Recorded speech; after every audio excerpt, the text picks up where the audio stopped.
areas of correction, Father. Please help us to correct ourselves and continue to be disciples of you, and how we learn from the history of the Old Testament. Father, please help us. And we also pray for everybody in the congregation. In Jesus' name we pray. Amen. Amen. Thank you, Anil. Okay, for those of you that are online, hi, Mom. Glad that you all are here.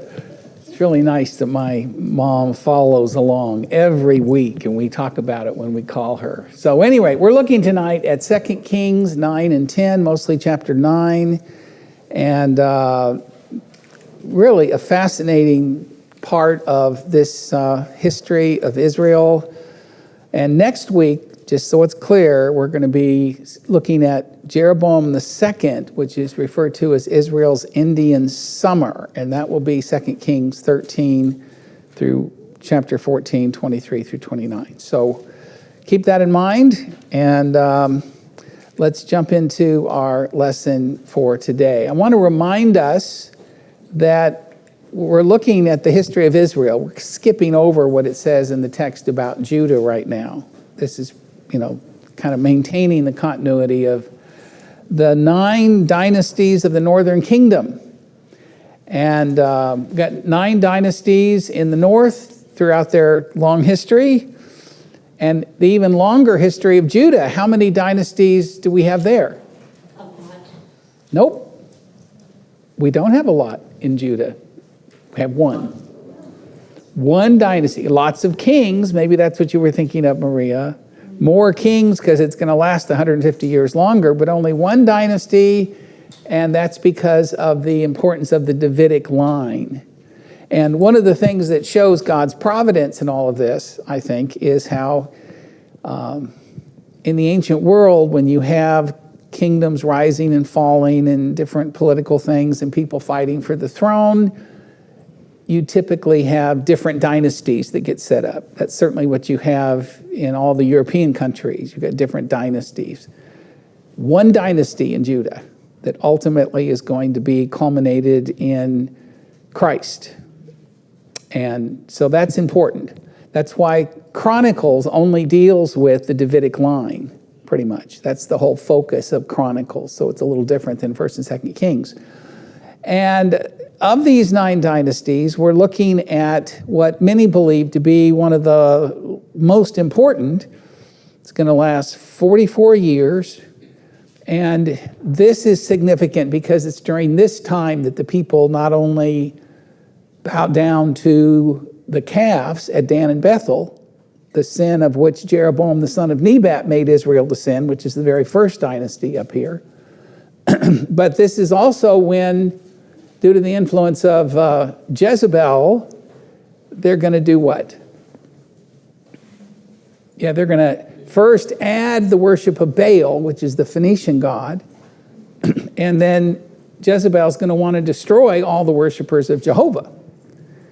And so you've got the nation of Israel who has this wonderful, faithful God, and they wind up trying to push Jehovah completely out of his own land and accept a foreign god instead. Just amazing. Now let's keep in mind that these books were written during the Babylonian captivity. So why would this be of special interest to people who were sitting in captivity wondering, how did we get in this mess? Because this shows their history and how wicked they have been and how their forefathers have rejected God, even though God sent prophet after prophet after prophet to try to warn them. And they just scoffed at them. And in the case of Elijah and Elisha, he added another element. Amos, that we're going to be looking at shortly, which prophesied during the time of Jeroboam II, the very end of Israel's history.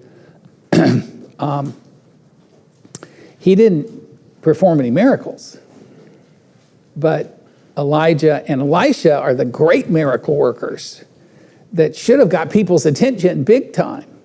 If they ever doubted whether Jehovah was the true king, this should have caused them to we're messing up here. Obviously, we shouldn't be bowing down to Baal. We should be bowing down to Jehovah.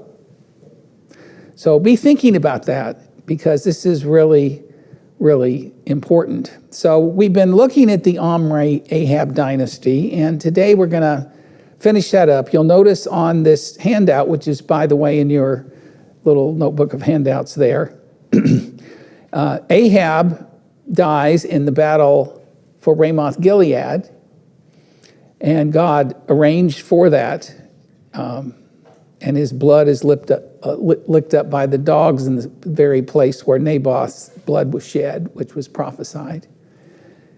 And then his two sons, Ahaziah and Jehoram, are going to reign in his stead. And during the reign of Jehoram or Joram, that's when the Omri-Ahab dynasty is going to be wiped out. So I'm calling that Jehu's Purge. And so that's where the dynasty of Jehu comes in, which actually is going to last like 89 years, which is a long time. But this is not going to be a successful time.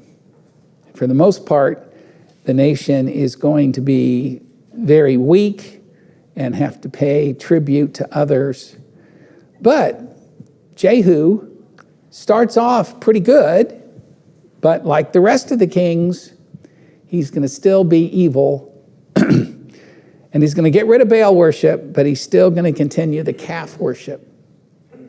And it's going to take Josiah, a southern king, to go up into the northern territory to finally destroy the calf idols, at least at Bethel, the more southern of the two. All right, I want to back up just for a minute and ask this question. How do we know these are actual historical accounts? The whole time I've been with you here at Kirkland, I've tried to suggest that we stop talking about Bible stories. Because what does that imply? Fiction. Yeah, it implies fiction. Yeah, this is history. We need to talk about historical accounts and defend the historicity of scriptures. And we're at a part of the Bible account where we've got some pretty important archaeological things that have validated the biblical text that we're studying. So rather than interweaving that in the middle of the story here, account here. See, it's hard to shift over it and to use that kind of verbiage, but we should. I'm going to just tell you about this right up front because I think this is really fascinating. This is a copy of a manuscript written about the Moabite stone, Dr. Burke's Semitic symbols. And he's talking about this stone that was found in the 1800s in the covenant at Mount Sinai. So it's goes back to the 1800s. They found this Moabite stone, and it actually mentions Omri and Ahab of Israel. The inscription states, "So for King Omri of Israel, he humbled Moab many years. For Chemosh, a Moabite god, was angry at his land, and his son Ahab followed him, and he also said, 'I will humble Moab.'" So this is basically the Moabites admitting that their God, because that's the way they viewed it. When they were subdued, they thought that their God was punishing them or their God was weak. So there's this Moabite stone, and the Moabites saying we had to pay tribute to King Ahab. And then later on, there's going to be other finds where the Moabites indicated that they had rebelled and were freed from Ahab's tribute. So that was the big deal in the ancient world. You wanted to get these nations round about you to sign these agreements so that you'd basically have to pay them protection money. That's the way they saw it. Of course, protection from whom? Them if they ever quit paying. So it's like a mafia or something. But that's kind of what was involved. And this is particular black obelisk of Shalmaneser. I got a chance to see this at the British Museum. It is amazingly well preserved. And this is where an Assyrian king is got this obelisk that is to be set out in public with this carved stone, bragging about all the people that are paying tribute to him. And if you'll take the little second line there, the little second picture, this is a picture of Jehu. So we actually have a carving of this fellow Jehu that we'll be looking at today. And it says in Aramaic, Jehu of the house of Omri paying tribute. That's what it says. Now, one of the things I find fascinating is Jehu was not of the house of Omri. Remember, you got the Omri-Ahab dynasty. Jehu wiped out the house of Omri. But from the viewpoint of the Assyrians, Omri was so well known that they're still referring to him as from the house of Omri, in spite of the fact that he wiped out the house of Omri. And the way he's going to do this is actually going to cause the kingdom to be just all the main pillars that made it strong are going to be knocked out from underneath the nation. So Jehu's going to inherit a nation that is extremely weak. And they're going to wind up having to pay tribute first to the Syrians of Damascus and then later to the Assyrians. So Jehu's really more of a puppet king. And so this is mentioned historically, and what we're talking about, they have found obelisks and other things. And this is one of the few Bible characters that we actually have a carving of. Now, it's not a big enough carving that you really know his likeness, but I think that's pretty cool. You can go to the British Museum and you can look at this obelisk, and there is Jehu, the character we're going to be studying tonight, who killed Jezebel. So maybe he deserves a place in history just for that. All right, I also want us to keep in mind the kings of the Syrians of Damascus. Remember, you've got Judah, Israel, and Syria. And at one point, this was territory controlled by Solomon. So when the kingdom divided, you remember, you got the Syrians of Damascus to the north. So you got these three pieces all fighting against one another. And you have Ahab, who is having to deal with Ben-Hadad II. Now, let's look at 2 Kings 2, 7, and 8 just for a minute. 2 Kings 2, 7, and 8. I think I have that correct.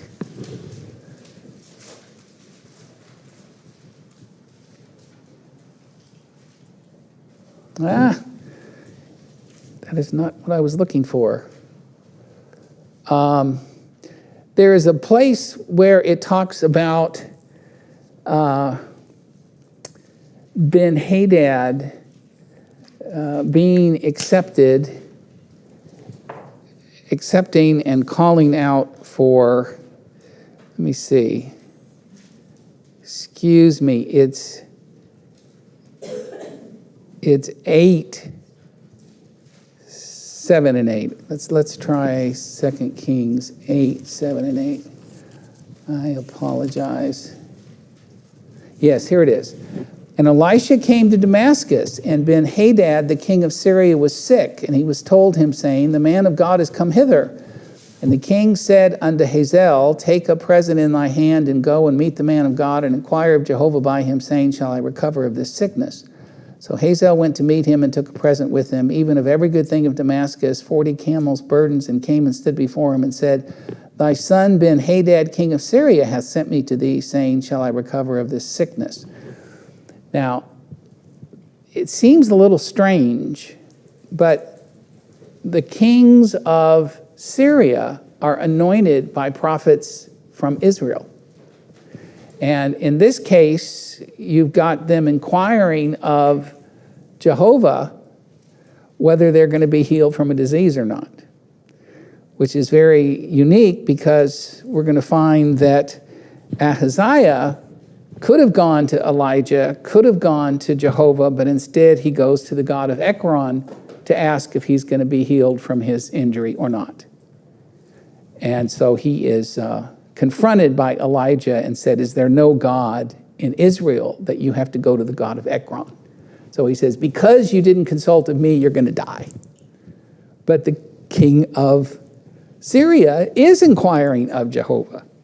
So it's just really interesting that the Syrians were the enemies of Israel and Judah.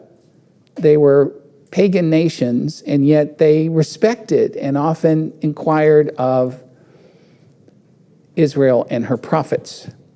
And you have something similar happening with Jehu versus Hazael, which in both cases, Hazael and Jehu are anointed king in advance by prophets of God. So God is sovereign, and he's still determining who's going to be kings and who's not, even in Syria. And then you have Jehoahaz. He's going to be dealing with Ben-Hadad III. So Jan was mentioning tonight, trying to keep all these names straight. And it can be a bit of a challenge, but keep in mind that these are the kings of Syria, and they coincide with Ahab, Jehu, and Jehoahaz. All right, so Ahab is dead. You remember he was killed in the battle at Ramoth Gilead. So now what? Well, let's look at 2 Kings 22, 51 and 52. Excuse me,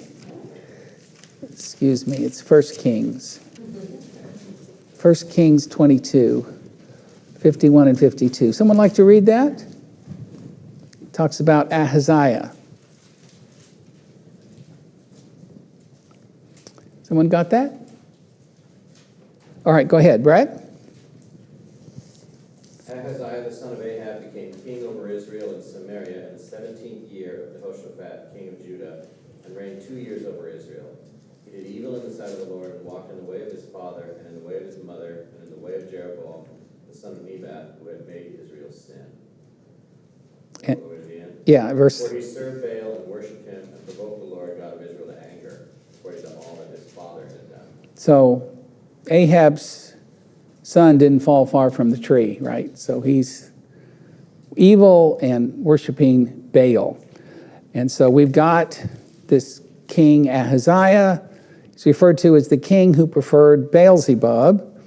And I mentioned this here in 2 Kings 1, 2 through 4. He tells his servant, "Go inquire of Beelzebub, the god of Ekron, whether I shall recover of this sickness." But the angel of Jehovah said to Elijah, "Arise, go and meet the messengers of the kings of Samaria, and say unto them, Is it because there's no God in Israel that you inquire of Beelzebub, the god of Ekron?" I mean, Ekron was one of the Philistine city-states, right? I mean, these have been ancient enemies of Israel. Why in the world would you do that? And so verse 4, "Now therefore saith Jehovah, thou shalt not come down from the bed whither thou art gone up, but thou shalt surely die." And Elijah departed. By the way, verse 8, when he was inquiring about who was it that, gave them this bad omen, what does verse 8 say? This is kind of famous. And they answered him, "He was a hairy man, and grippeth a girdle of leather about his loins, and he said, It is Elijah the Tishbite." Right. So Elijah, like John the Baptist, was well known for his rather bizarre attire, right? A girdle of leather about him. And so he knew that this would be Elijah the Tishbite.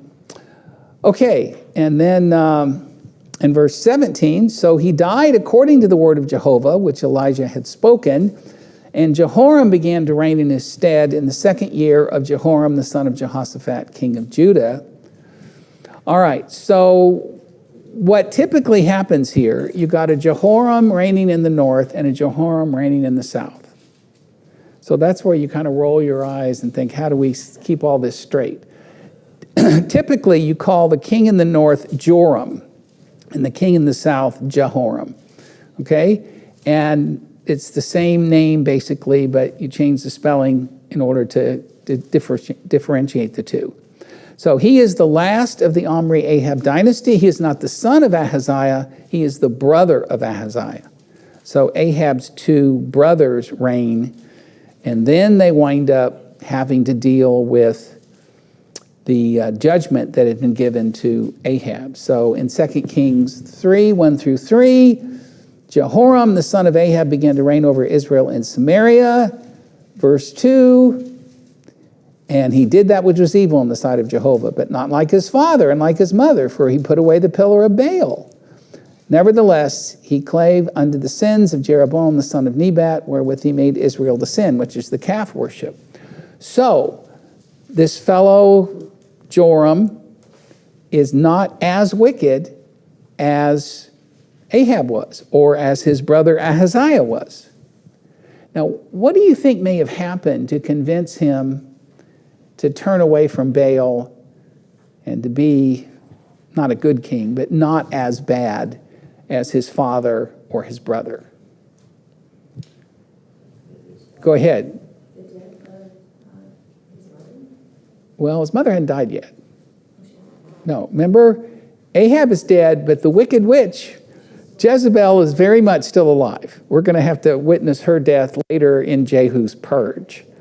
But no doubt he knew about what happened to his brother, who was apparently touch and go, and then because he went to inquire of the king of Ekron, Elijah says, "You're going to die." And he did. And so that's why he comes to the throne. So you don't know for sure, the text doesn't say, but it seems like all of this should have been a really powerful object lesson. And we've got other accounts here where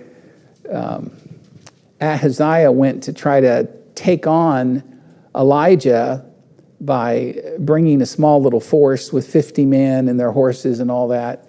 And Elijah calls fire down from heaven, and they're all destroyed, till the third group finally shows humility and goes back to Ahaziah, and Ahaziah has to accept his fate.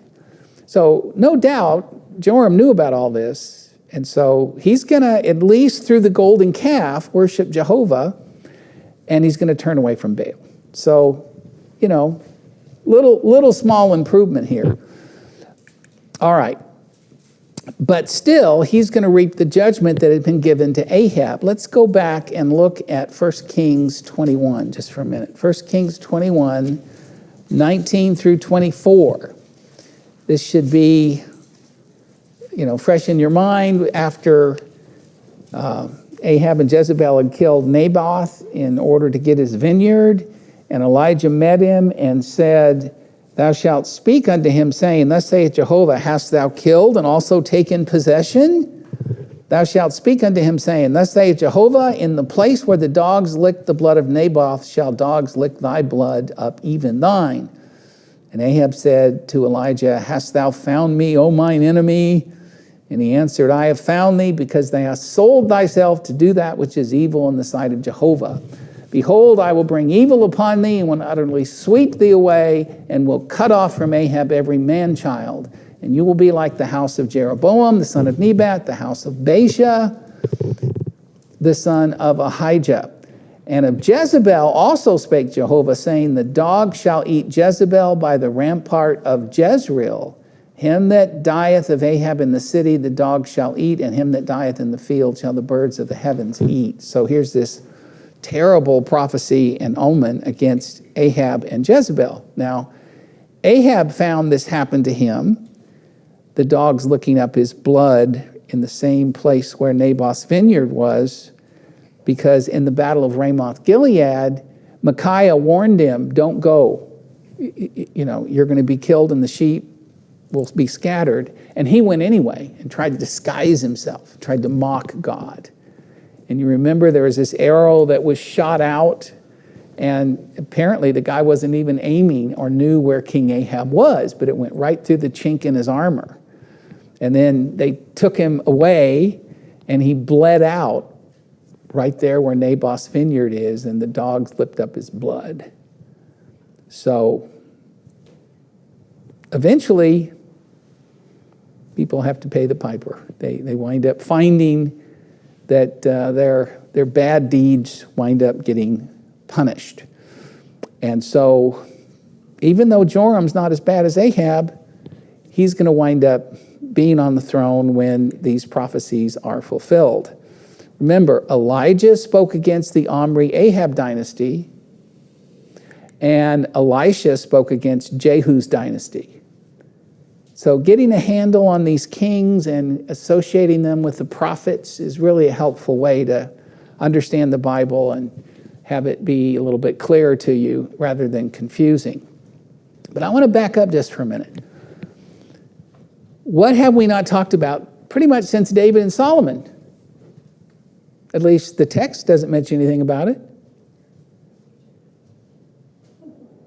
How about the Davidic covenant? How about the promised Messiah? How about the fact they were to be a nation of priests and a holy people? How about the special purpose that God had for them? Now, this is really important. It's not that God had forgotten about the promise to David or the promise to Abraham. It's not that God had forgotten the fact that the Messiah was going to come through these ungrateful, forgetful people. But what just should really stand out, it's not that God has forgotten. The problem is Israel has. And they just saw themselves as just another country among a bunch of pagans without themselves being really special or set apart. Why would they lose that knowledge?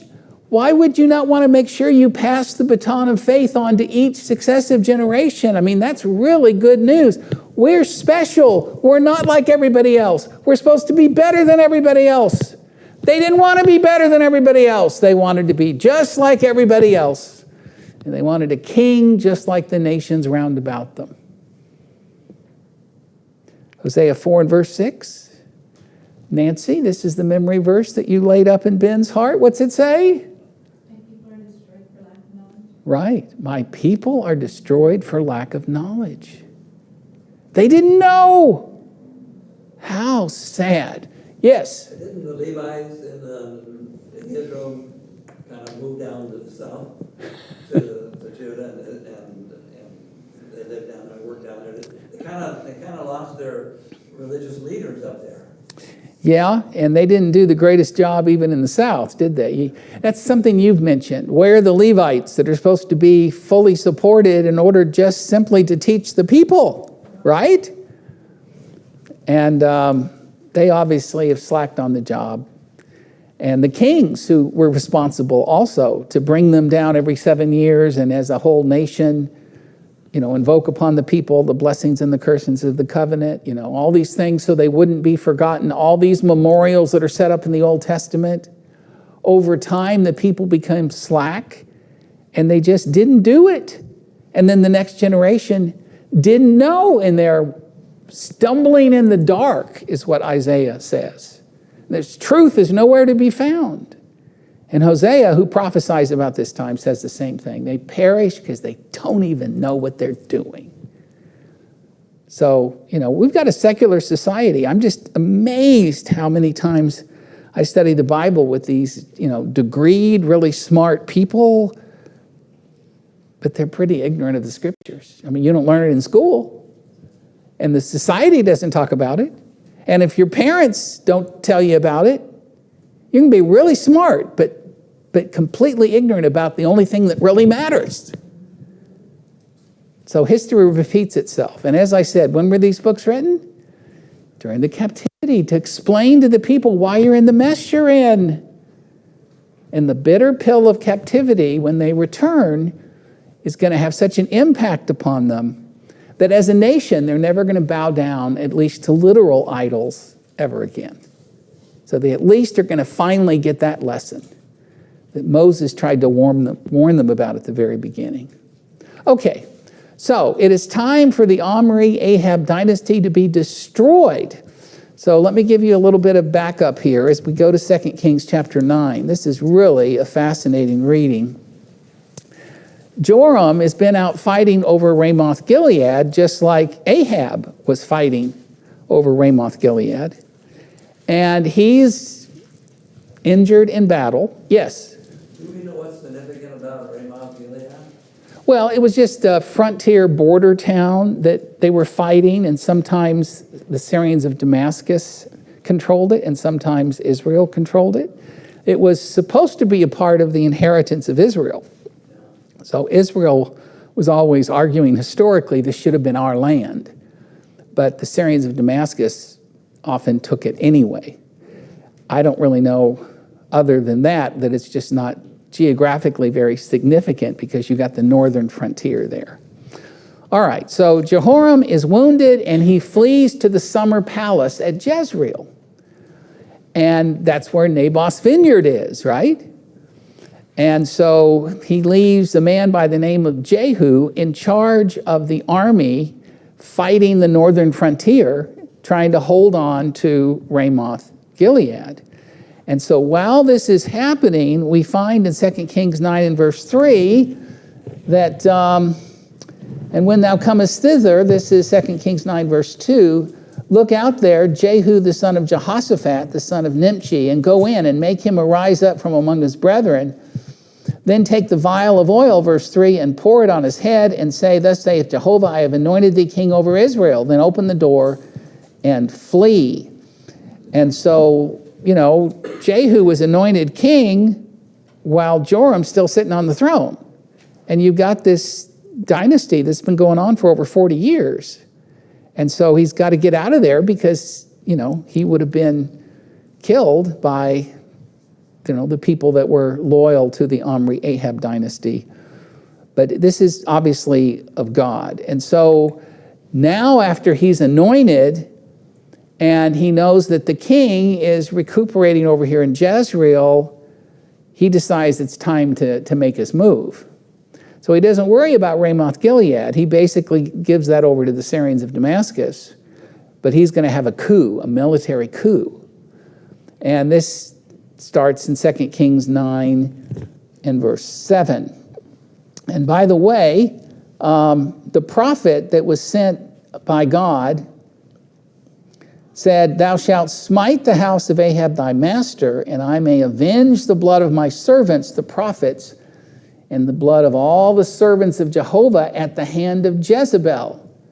For the whole house of Ahab shall perish, and I will cut off from Ahab every man-child and him that is shut up and left at large in Israel. And I will make the house of Ahab like the house of Jeroboam, like the house of Baasha. And the dog shall eat Jezebel in the portion of Jezreel, and there shall be none to bury her. If you leave somebody's body out and you don't bury them, in the ancient world, that was the ultimate disrespect. That was like giving someone, they referred to it as the burial of an ass.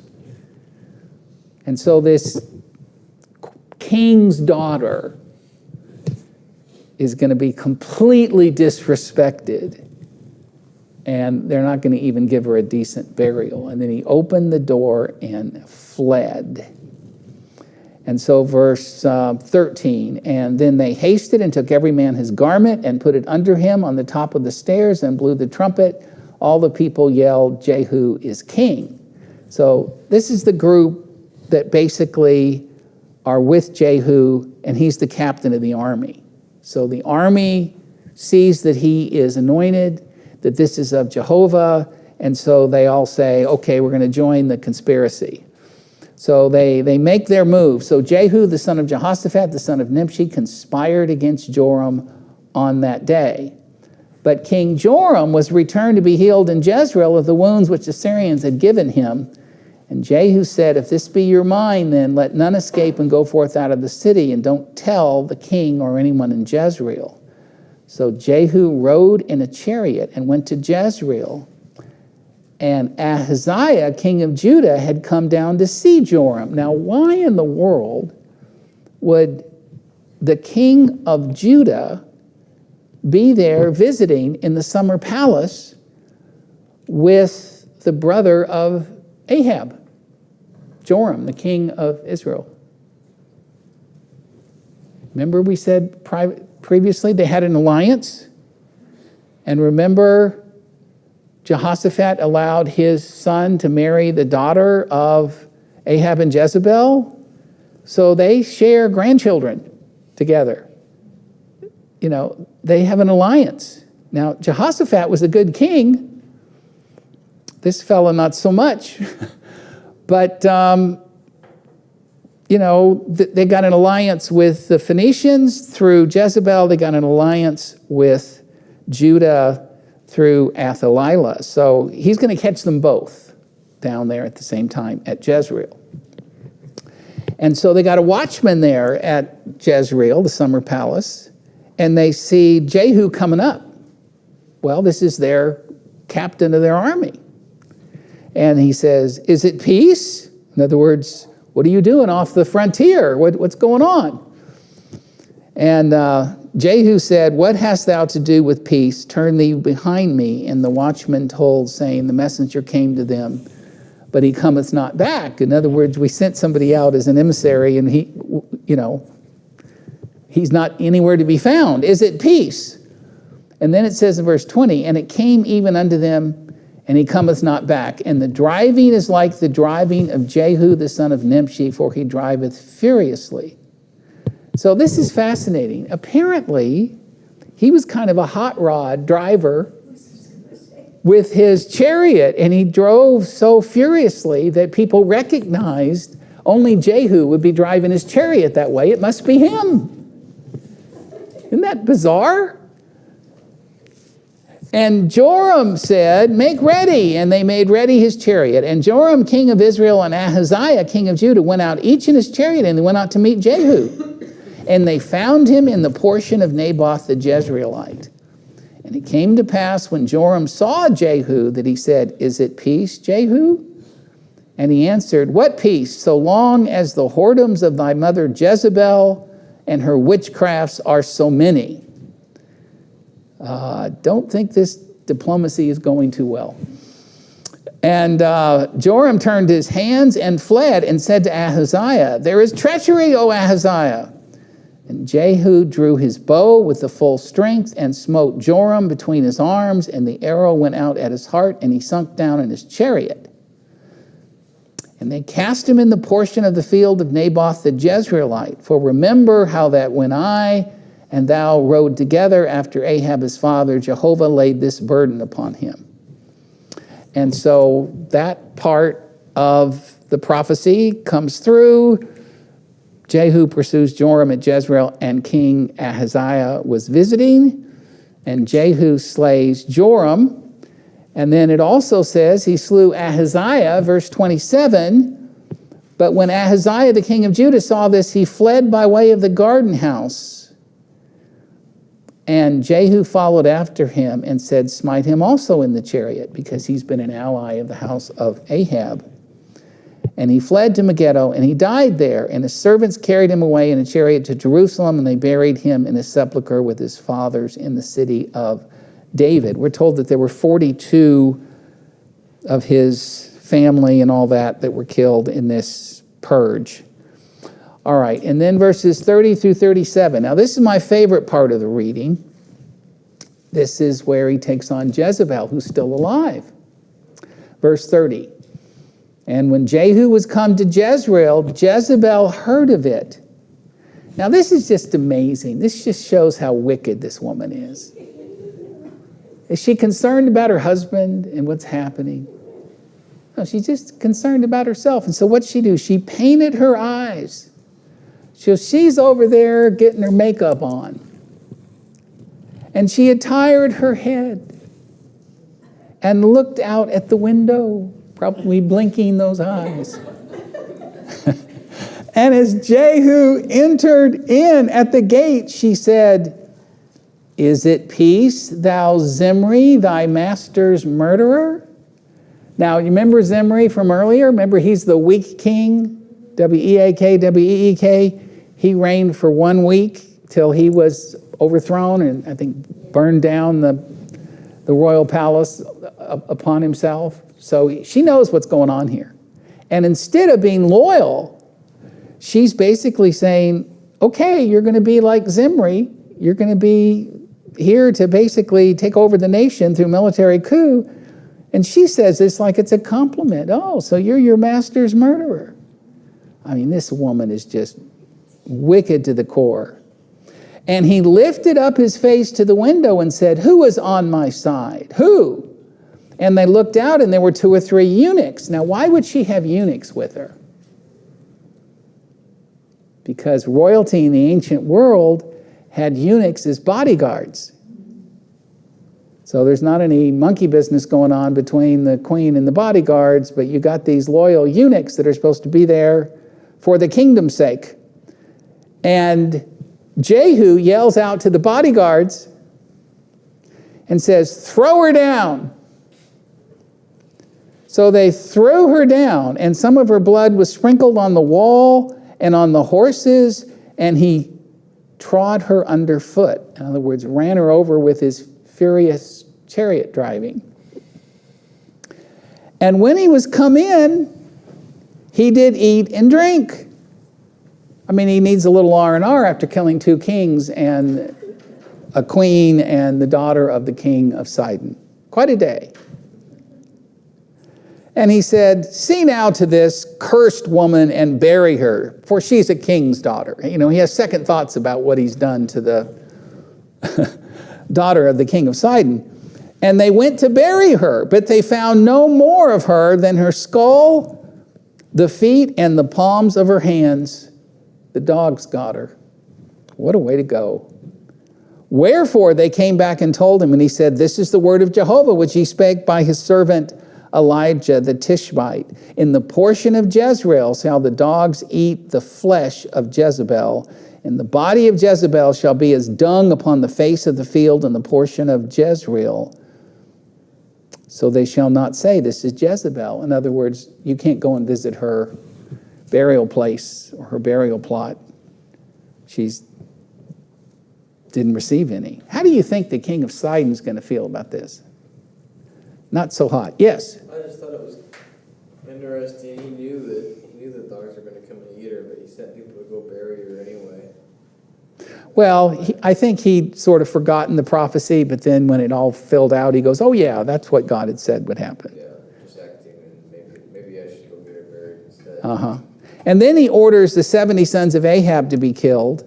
That's in 2 Kings 10. And anybody who had anything to do with Ahab. So this would have wiped out the entire royal family and all the bureaucracy that had been set up. And Jehu then kills all the prophets of Baal, according to 2 Kings 10, 18 through 28. So he kills Jezebel and then gets rid of all these prophets of Baal. And he does so in a rather gruesome manner. Yes? This is a rather gruesome, bloody time in their history, right? A short period of time or whatever. Yes. And so I just want to end with this. Do you remember we talked about the 4 pillars of the Omri-Ahab dynasty where Israel had kind of been reestablished as a pretty strong, respected nation, at least among the other nations? We talked about the alliance with Tyre, remember, with the Phoenicians? They're the big seagoing force, and they're the merchants that bring them all the apes and the peacocks and the ivory, and, you know, that was a big coup, all the trade. And then the alliance with Judah, so they're not fighting against each other anymore. That's helpful. And then the tradition of leadership. You finally got 4 different kings from the Omri-Ahab dynasty, and you got this big bureaucracy that's running the country. And then the weakness of Syria because of the strength of Assyria, which is going to help Israel thrive, at least politically. But then Jehu comes along. What happened to the alliance with Tyre? Well, when this gets back to the Phoenicians about how Jezebel was treated and how she was killed, I can guarantee you that there's going to be animosity now between Israel and the Phoenicians. The alliance with Judah, not so good, because they killed Ahaziah. And they killed Ahab and Jezebel. How's Athaliah in the south, who's going to be queen down there? How's she going to feel about this? That's going to be a mess. What happened to the bureaucracy and the stability and the tradition of leadership? Well, the 70 sons of Ahab and his kinsmen and his friends are all wiped out. And what about the weakness of Syria? Well, Jehu takes the army from the border of Syria in order to do the coup. And he's soon going to be subject to Assyria, and that's why it's appropriate that we see him in this obelisk, bowing in the dirt, paying homage to a foreign king. And here is an artist rendering of this wonderful, glorious moment when Jezebel was thrown out the window by the eunuchs. And that's a pretty cool picture as she is batting her painted eyes. So, That's why Jehu's purge is the eclipse of power, because even though this was of God, he never completely turned Israel back to God, and he also maintained his evil deeds. So Elisha is going to continue to try to work with the dynasty of Jehu, but to no avail. So, pretty gruesome times. That's what happens when you sin. You have division, you have violence, and you got instability. Why wouldn't they give up on those golden calves? Unbelievable. So, any thoughts about this as we close? The whole Jehu coming over to Jezebel scene is just like, you can just see it in the movie. It's so laughable. Yeah. She's like just addressing him. He doesn't even acknowledge her. He's like, hey, who's on my side? Yeah. And then the eunuchs don't even say a word. They just look at him like, yeah, what do you need? Yeah. We've been tired of protecting this evil woman all our life. We'll gladly, we talk about throwing people under the bus. They just threw her out the window to the dogs. Yeah, it's too What a way to go. And so she sowed into the flesh, and of the flesh she reaped corruption, that till the very end she's an opportunist. And finally, she's not in a position to win. And so, very difficult purge, but it's all a part of God disciplining the nation. Okay, that's the bell. I heard it tonight. This next part is really interesting about Jeroboam II. So remember your reading, and thanks for being here. Love studying with you.